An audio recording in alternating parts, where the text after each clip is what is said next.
أعوذ بالله من الشيطان الرجيم بسم الله الرحمن الرحيم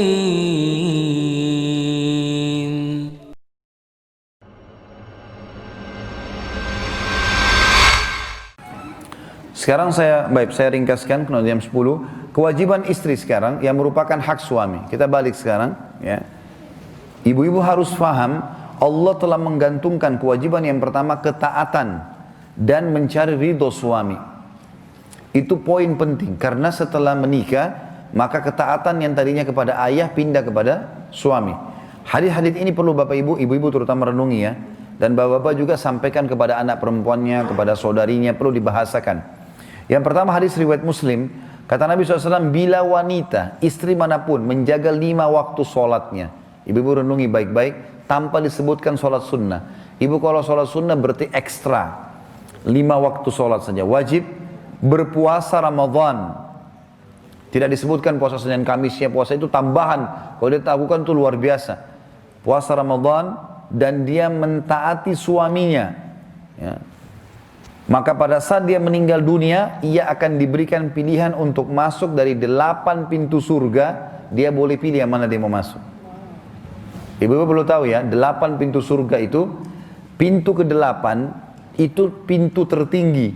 Ada derajat ke-100 namanya surga Firdaus. Bapak-bapak, kami ini kalau mau masuk ke sana harus 4 golongan. Nabi-nabi pertama. Dan saya sama bapak-bapak sini sudah tidak ada peluang untuk ini. Karena Nabi Muhammad SAW Nabi terakhir. Yang kedua harus Siddiq. Siddiq ini tidak pernah bohong seumur hidup. Ya. Di antara sahabat yang dapat julukan Siddiq, Abu Bakar. Tidak semua sahabat. Ini juga kecil peluangnya. Yang ketiga adalah syuhada. Syuhada harus perang, mungkin dilukai sama musuh, mati syahid. Ini juga butuh perjuangan besar. Yang keempat masih ada peluang, jadi orang soleh. Azan ke masjid, sholat, taat, ini masih bisa ada peluang.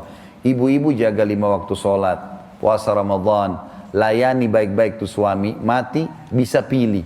Yang ke-8 ya Allah surga Firdaus, bayangin. Makanya syaitan suka membuat ibu-ibu bangkang sama suaminya. Karena dengan dia saja sudah masuk ke surga, gitu kan? Jadi saya bahasakan begini Bapak Ibu sekalian, tidak usah lihat siapa pasangan kita, tapi lihat bagaimana Allah gantungkan haknya dia di kita. Gitu. Kita bisa dapat surga dari dia, cuma bertugas sampai meninggal kok. Enggak lama orang bertugas. Ya. Lah iya, betul. Perhatikan ibu-ibu ini penting sekali ya. Bapak-bapak juga sampaikan kepada anak-anaknya, perempuan, saudarinya. Kata Nabi SAW, semua istri yang taat sama suaminya. Padahal yang ma'ruf ya. Ma'ruf ini maksudnya adalah bukan pelanggaran agama. Semua istri yang taat sama suaminya. Maka seluruh burung-burung yang berterbangan di langit, seluruh makhluk yang ada di air, bahkan para malaikat di langit, juga matahari dan bulan memohon ampun untuknya.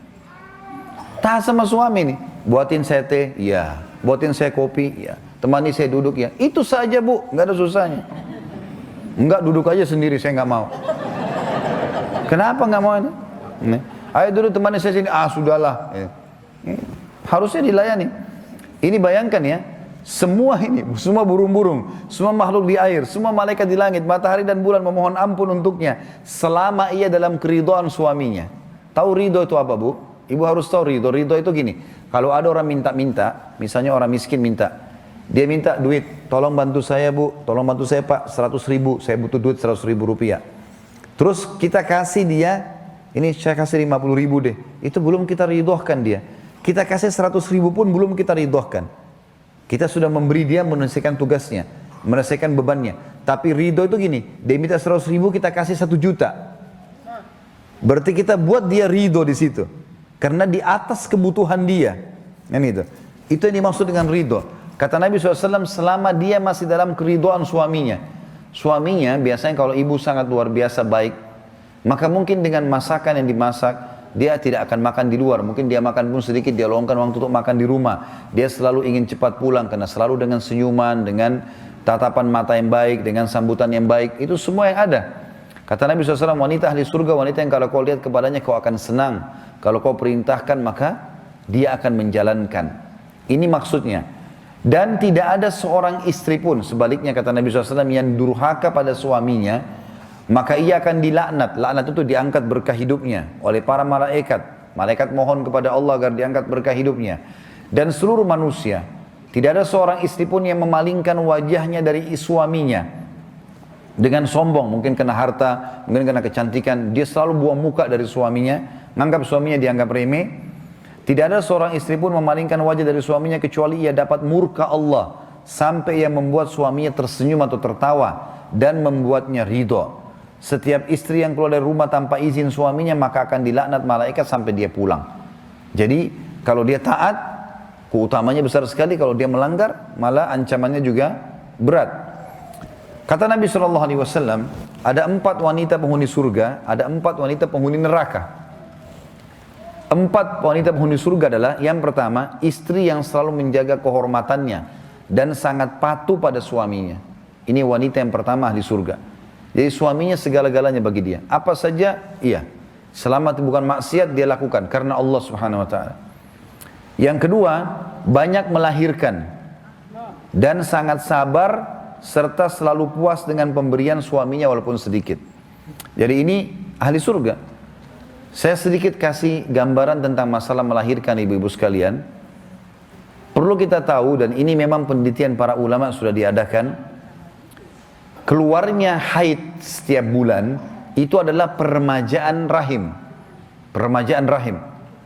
Makin rutin haid keluar, maka makin sehat si wanita tadi. Normal, kecuali dia lagi dibenahi, ya, dibibiti oleh sperma suaminya. Tapi kalau tidak, maka itu lebih baik dia haid. Makanya kalau perempuan tidak haid, dia bisa menjadi masalah. Karena itu peremajaan rahim. Puncak daripada peremajaan dan membuat dia awet muda, membuat dia sehat adalah nifas. Dan itu terjadi kalau melahirkan. Jadi melahirkan itu, kalau ada persepsi yang mengatakan, oh kalau banyak melahirkan nanti jadi lemah fisiknya, oh jadi tua, ini salah semuanya. Makanya kita temukan orang-orang tua kita di Indonesia pun banyak, yang di kampung-kampung ya, walaupun mereka sudah berumur, tapi Masya Allah matanya masih terang, fisik masih kuat, anaknya banyak. Karena pengaruhnya di situ. Allah nggak mungkin membuat ibu hamil, dan suami tidak mungkin hamil. Cuma satu pihak. Maka Allah berikan potensi di situ. Hamil itu ada hubungannya dengan pahala besar, ada hubungannya dengan kesehatan. Sama dengan ibu kasih ASI kan. Kalau kita kasih ASI sebenarnya sehat. Banyak orang menganggap, oh kalau kasih ASI itu nanti akan mengganggu payudara dan seterusnya. Itu nggak benar. Padahal itu sebenarnya peremajaan. Karena dia akan sehat dengan sendirinya. Gitu. Seperti itulah. Makanya Nabi SAW mengatakan banyak melahirkan. Dan perintah Nabi SAW menikahlah dengan wanita yang penuh kasih sayang dan subur, karena aku akan bangga dengan jumlah umatku pada hari kiamat. Mungkin ada di antara bapak ibu bilang, kalau banyak anak susah juga ngurusnya. Betul. Ada waktu kita tersita, tapi kita akan panen pada saat mereka besar, bapak ibu sekalian. Kalau mereka sudah besar, kalau kita atur seperti itu, ya, kita didik dia dengan baik, apalagi ke agama, maka nanti mereka akan berbakti dengan kita. Yang ketiga, istri ahli surga adalah istri yang pemalu. Bila suaminya sedang tidak di rumah, maka ia menjaga kehormatannya dan harta suaminya, tidak memasukkan orang lain di rumah. Dan bila suaminya pulang, ia senantiasa menjaga lisannya agar tidak menyakitinya. Ini ahli surga. Nanti kita lihat ahli neraka sebaliknya ya. Dia menyakiti suaminya dengan lisannya. Yang keempat, istri yang saat suaminya meninggal dunia, ini kalau anak-anaknya masih kecil, punya keutamaan sendiri. Istri yang saat suaminya meninggal dunia dan ia dikaruniai anak-anak yang masih kecil, maka ia menahan diri untuk nikah lagi. Lalu ia mendidik serta membesarkan anak-anak suaminya karena khawatir mereka terbengkalai. Kata ulama hadis, kalau anak-anaknya sudah dewasa dan dia merasa butuh suami, nggak ada masalah. Tapi kalau dia masih anak-anak kecil dan khawatir malah dia kalau nikah dia susah untuk membagi waktu, maka keutamaannya ada jaminan surga baginya. Kalau dia tahan diri. أعوذ بالله من الشيطان الرجيم بسم الله الرحمن الرحيم